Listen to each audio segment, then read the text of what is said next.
Teman-teman, kita akan bercerita hal yang hari ini rasanya begitu susah, tetapi memang ya realitanya mungkin susah atau mungkin kita saja yang tidak bisa.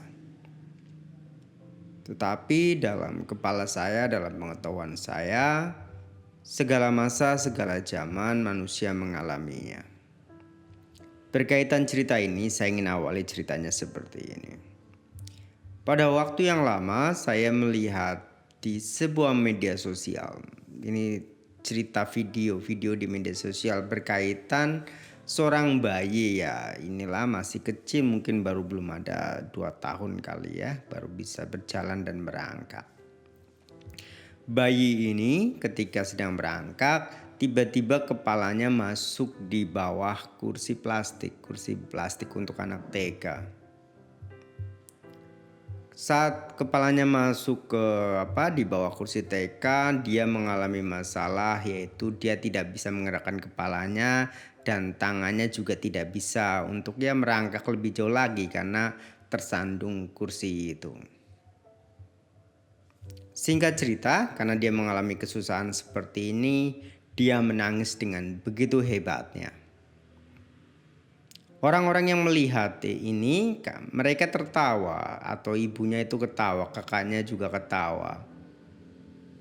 Karena bagi mereka, bagi ayah atau bagi ibu atau kakaknya, hal ini lucu. Lucunya itu seperti ini. Kenapa adik itu harus menangis ketika kepalanya atau tangannya terperangkap di kursi plastik yang sangat enteng? Baik, ceritanya saya stop sampai di sana. Karena ini ceritanya berkaitan refleksi, saya ingin gunakan refleksi untuk masalah yang dialami orang dewasa. Berkaitan cerita ini, ketika kita mengambil refleksi untuk permasalahan orang dewasa, anggap saja ceritanya berkaitan dengan karir atau keuangan ataupun masalah tertentu yang sedang menghimpitnya. Kata kuncinya menghimpitnya. Apakah orang yang dewasa ini boleh ditertawakan atau ada orang yang di atasnya mungkin lebih senior atau lebih kuat ataupun lebih bebas menertawakan masalah yang sedang dia alami? Kita akan bikin perbandingan. Mana masalah yang lebih susah? Antara seorang bayi yang tangan dan kepalanya terjepit di bawah kursi plastik TK atau orang dewasa yang sedang terhimpit hutang lalu dia tidak tahu jalan keluarnya bagaimana. Mana masalahnya yang lebih berat? Kita mencoba untuk objektif, mana masalahnya yang lebih berat? Ketika ditanya masalahnya yang lebih berat, saya pikir dua-duanya sama beratnya. Cuma memang sudut pandangnya atau angle view-nya siapa kita yang melihat. Bagi cerita anak bayi tadi, ibunya sama kakaknya melihat itu seperti hal ringan ya, tinggal kursinya diangkat saja, maka masalahnya beres. Bayi itu tidak perlu menangis hebat, bayi itu tidak perlu teriak-teriak dan lain sebagainya, karena itu masalah yang sangat kecil. Teman-teman, ceritanya dikoneksikan ke orang dewasa yang mungkin sedang terlilit hutang atau dia sedang berupaya untuk mengambil cicilan rumah. Bagi orang dewasa itu mengambil cicilan rumah atau terlihat hutang ini masalah yang hebat, jangan ditertawakan dan juga jangan dibikin guruan. Karena apa? Ini sesuatu yang besar dan susah. Seandainya mungkin memang ada seseorang yang jauh lebih kuat, lebih dewasa, lebih tangguh, lebih bebas karena mungkin dia memiliki kecukupan waktu, tenaga, uang mungkin terutama, maka dia menertawakan hal-hal ya mungkin dia beranggapan seperti ibu tadi terhadap anaknya, itu masalah kecil.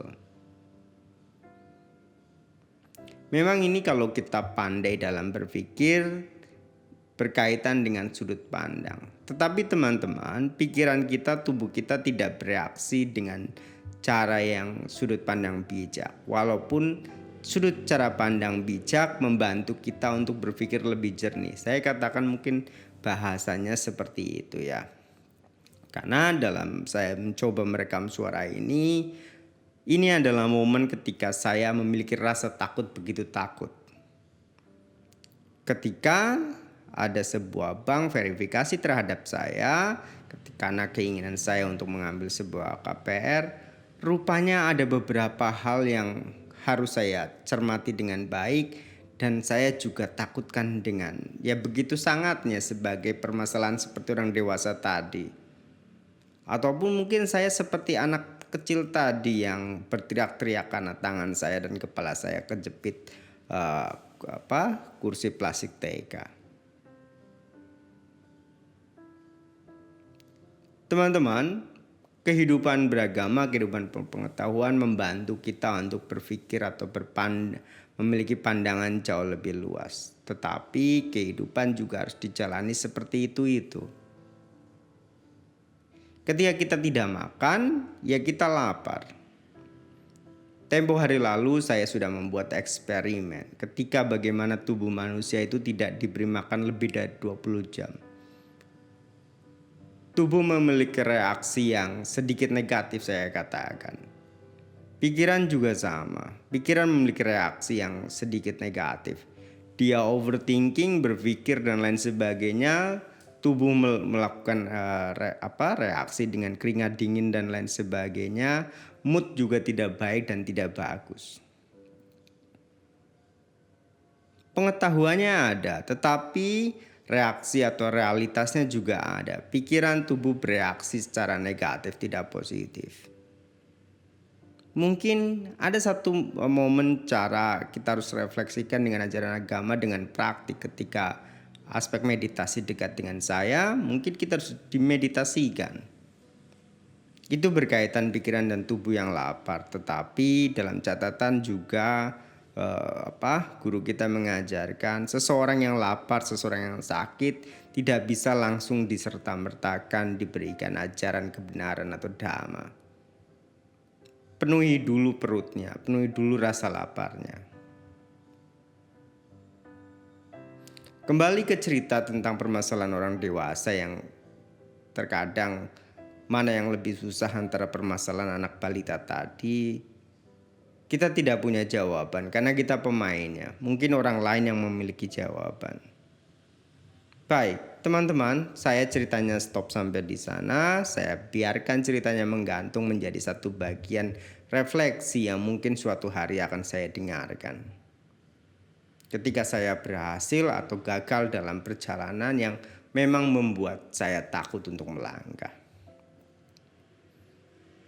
Ungkapannya, tadi pagi saya bercerita tentang take a risk and do it something. Kita belajar untuk mengambil resiko, lalu ambillah salah satu bagian kita lakukan sesuatu.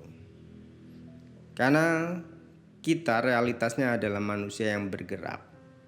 Ketika kita diam, pikiran itu tidak bagus. Kita harus bergerak. Kehidupan ini berjalan ketika kita bergerak. Kita seimbang ketika kita bergerak. Perumpamaan ini seperti yang sering dipopulerkan berkaitan hidup itu seperti naik sepeda. Ketika kita diam saja, maka kita akan jatuh. Tetapi ketika kita bergerak, keseimbangan akan datang. Teman-teman, poin rekamannya mungkin saya stop sampai di sana. Semoga nanti ini ketika tahun 2026 pertengahan saya memang menantang diri saya. Entahlah tahun 2030 atau 4 tahun atau 5 tahun dari hari ini, apakah saya masih mendengarkan siaran ini atau tidak. Sebagai catatan, ketika saya melakukan rekaman ini, saya menggunakan suara yang jauh lebih berat dari biasanya. Terima kasih, salam, sampai jumpa di kelas Sabtu selanjutnya yang kita gunakan sebagai sarana berbagi ilmu dan pengetahuan yang layak untuk diceritakan.